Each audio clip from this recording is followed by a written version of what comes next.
उरण 190 विधानसभा मतदारसंघातून श्रीकन्या डाकी ह्या अपक्ष उमेदवार असून सोमवार दिनांक 11 नोव्हेंबर रोजी सायंकाळी 6 वाजता उल्वा सेक्टर 9 इथं महिलांचा प्रचंड प्रतिसाद सभेला लाभला। श्रीकन्या डाकी यांचे पती तेजस डाकी यांनी महेश बालदी यांच्या कार्यपद्धतीवर जोरदार टीका केली। लोकनेते रामशेठ ठाकूर यांनी समाजाची प्रगती केली असून त्यांनी लादलेल्या उमेदवारावर समाज नाराज असून म्हणूनच सामाजिक कार्यात काम करणारी माझी पत्नी श्रीकन्या डाकी यांना प्रचंड मताने विजयी करण्याचं आवाहन तेजस डाकी यांनी केलंय। सदैव आपल्यासाठी आपत्तीत मदत करणारे तेजस डाकी यांना साथ देऊन मला भरघोस मतदान करण्याचं आवाहन उमेदवार श्रीकन्या डाकी यांनी केलंय। सर्वप्रथम मी सर्व महिलांना, माझ्या भगिनींना खूप खूप अभिवादन, आभार मानते की मला तुम्ही एवढा सपोर्ट केलात। आल्याबद्दल अपेक्षेबाहेरही तुम्ही मला उपस्थिती दाखवली, त्याबद्दल मी तुमचे मनपूर्वक आभार मानते। जास्त काही बोलत नाहीये। आता तेजस डाकी यांनी तुम्हाला त्यांच्या वक्तव्यातून जे काही सांगायचं आहे ते सांगितलेलं आहे आणि सांगायलाही खूप काही आहे, पण आपल्याकडे तेवढा वेळ नाहीये। भगिनींना पण घरी जाऊन जेवण वगैरे करायचंय। मला एवढंच बोलायचं आहे की ही लढाई माझी एकटीची नसून आपल्या सर्वांची, महिलांची आहे, नारी शक्तीची आहे। आतापर्यंत जे काही झालेले आहे, आपल्या महिलांवर अत्याचार झालेले आहेत, त्यापैकी यशस्वी शिंदे ही एक भयानक हत्याकांड प्रकरण झालेले आहे। उरण मधली आपली भगिनी आहे, नावाकाडी येथे सुद्धा एका भगिनीवर खूप प्रकारे हत्या तिच्यावर झालेली आहे। तर मला याच्यातून एकच बोलायचं आहे की मी आता जी काही उतरली आहे समाजकारणातून राजकारणात, ती तुमच्या सर्व महिलांच्या सक्षमीकरणासाठी, महिलांवर होणाऱ्या अत्याचारासाठी, तुम्हाला चांगले जॉब मिळवून देण्यासाठी, तसेच जे काही आपला उरण हा विभाग खूप अविकसित झालेला आहे तो विकसित करण्याच्या हेतूने मी या समाजकारणातून राजकारणात आलेली आहे। तर मला एवढीच तुम्हा सगळ्यांकडनं एकच विनंती आहे की मला तुमची लाडकी बहीण म्हणून आणि तुमच्यावर खरोखर जर अत्याचार होत, तुम्हाला या सगळ्या जर गोष्टींची जाणीव असेल की आपल्या खूप उरण तालुका हा अविकसित आहे, तर मला तुम्ही प्रचंड मताने निवडून द्याल हीच मी तुमच्याकडनं विनंती करते।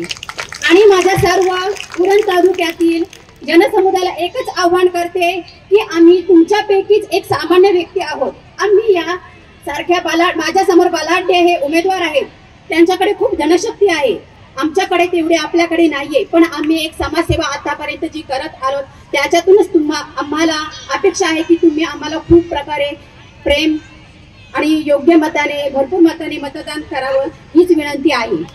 फक्त एकच मी तुम्हाला विनंती करते की ह्या 20 तारखेपर्यंत तुम्हाला खूप प्रलोभने दिली जातील, खूप प्रकारे सांगतील आम्ही हे करू ते करू। या प्रलोभनाला बळी न जाता तुम्ही एक सच्चा माणूस, दिलदार माणूस ओळखून घ्या। अहोरात्र तुमच्यासाठी झटणारा, वेळोवेळी उपयोगी पडणारा, अवेलेबल असणारा कोण आहे तर एकमेव तेजस डाकी आहे।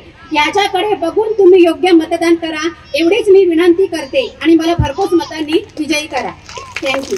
बोलण्याचा आपल्या घोड्यात आले आहेत, त्याच्यामुळे बालदी बिंदीला घाबरायचं नाही, रोख ठोक बोलण्याची हिंमत या तेजस डाकीमध्ये आहे। आणि मी त्याच्या समर्थकांना सभेद्वारे सांगतोय, मी कुणाच्या बापाला घाबरत नाही। ज्या दिवशी घाबरेन किंवा मी कुणाला भीन, स्वतः अट्टल सेतू झालाय त्याच्यावरून उडी मारीन आणि आत्महत्या करेन। त्याच्यामुळं आम्हाला तुम्ही दादागिरीच्या भाषा शिकवू नका।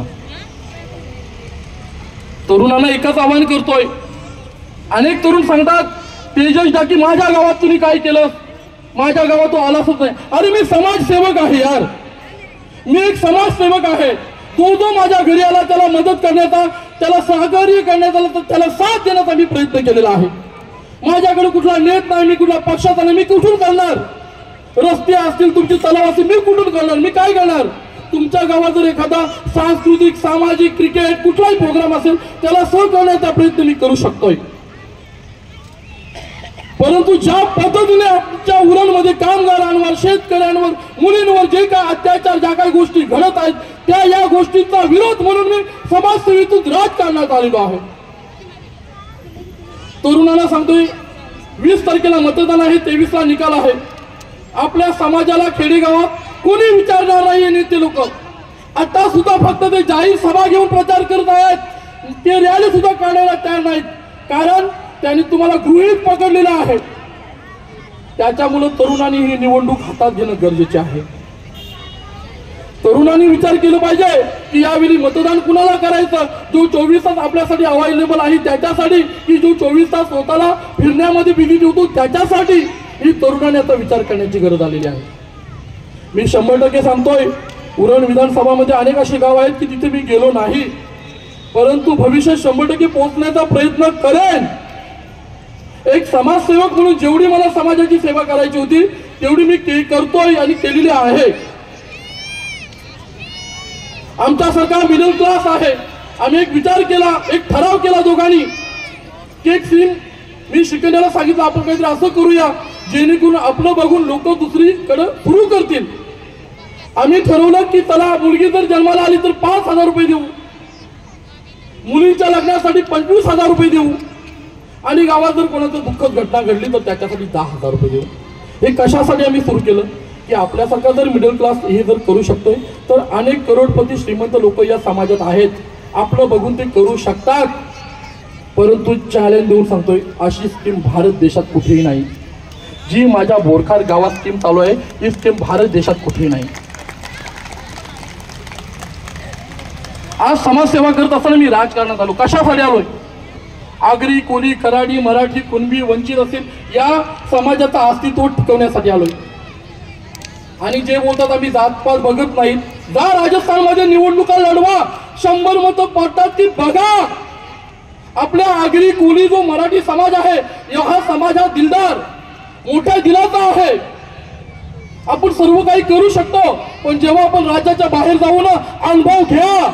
100 मतं पडणार नाहीत, पण 100 बांबूचे फटके 100 आपल्या याच्यावर कमरेवर पडतील. हा तरुणांनी विचार केला पाहिजे.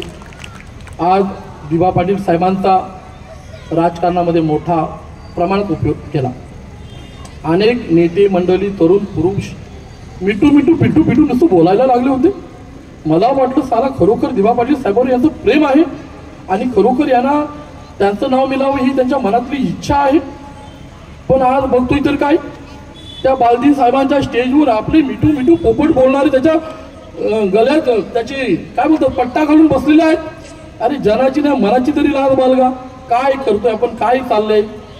आणि जे बडाया मारतात आम्हाला जातपात नको, हे नको. अरे जा राजस्थानमध्ये निवडणूक लढवा, 100 मतं नाही मिळणार पण कसे बांबूचे फटके लोक देतील बघा.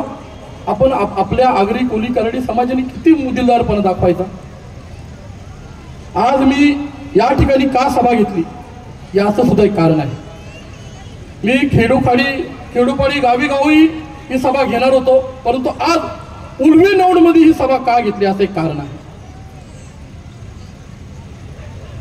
या सभेच्या द्वारे मी एक विनंती करतोय, हात जोडतोय, लोकनेते रामशेठ ठाकूर साहेबांना मी हात जोडून विनंती करतोय की साहेब तुमच्या मुलं आज आगरी, कोली, कराडी समाज हा उदयास आलेला आहे. अनेक सुखी लोक मोठे झालेले आहेत, अनेक मिडल क्लास लोक श्रीमंत झालेले आहेत तुमच्या आशीर्वादामुळे. जसे श्री रामचंद्र प्रभू आहेत त्याचप्रमाणे तुम्ही आमच्यासाठी रामशेठ ठाकूर साहेब आहात. आज तुमच्या गावात तुमच्या ठिकाणी मी कशासाठी आलोय, तुम्हाला विनंती करायला आलेलो आहे. हा जो व्यक्ती आपल्या समाजाचा भकास करायला निघालेला आहे, तुम्हाला हात जोडून विनंती आहे साहेब, याच्या डोक्यावर तुम्ही हात काढा. तुम्ही जर याच्या डोक्यावर हात काढलात तर आपला समाज करेल, नाहीतर आपला समाज बुडून जाईल. YouTube वर सुद्धा रायगड टाइम्स सर्च करा आणि पहा रायगडच्या कानाकोपऱ्यातील प्रत्येक बित्तम बातमी. आणि हो, लगेच सबस्क्राईब बटनवर क्लिक करायला विसरू नका. रायगड टाइम्स, आपलं चॅनल, आपला आवाज.